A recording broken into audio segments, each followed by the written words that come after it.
Ito talaga ang the best na luto ng ulo ng salmon. At siguradong walang lansa kapag ganito naman ang ginawa mo.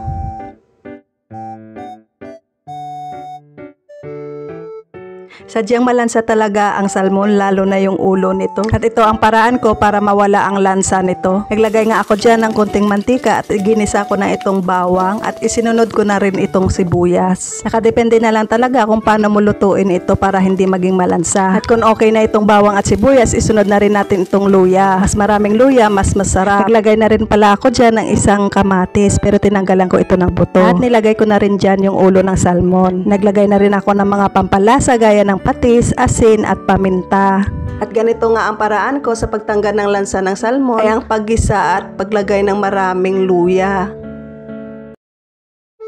Inilagay ko na rin itong siling berde or siling pangsigang. Pagkatapos inilagay ko na rin itong tubig. Depende na sa inyo kung gaano kadaming tubig ang ilalagay nyo.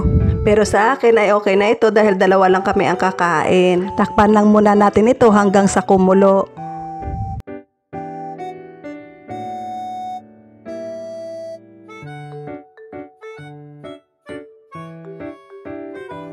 Pinalitan ko pala yung takip dyan kasi maliit pala yung una kong nailagay. Takpan lang ulit natin hanggang maluto itong ulo ng salmon. At inilagay ko na rin dito ang sinigang mix. Hinalo-halo ko lang ng mabuti para kumalat yung asim nito. At inilagay ko na rin dito yung matigas na gulay gaya ng labanos at okra.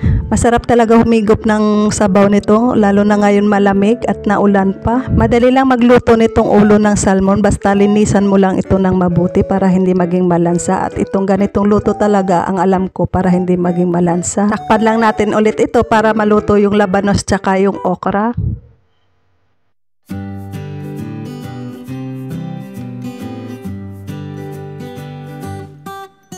Dahil medyo luto na yung labanos tsaka okra, isunod na natin itong sitaw at tsaka talong.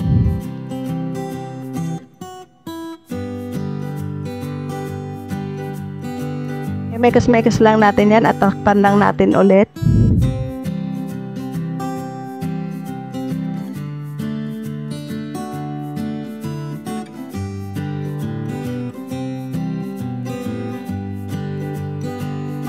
Dahil luto na yung mga gulay, ilagay na natin itong kangkong.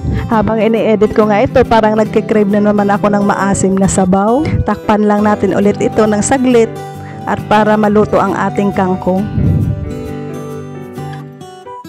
At luto na ang ating sinigang na ulo ng salmon. Hukad na, kaon na ta. Amo lang na, tapos na.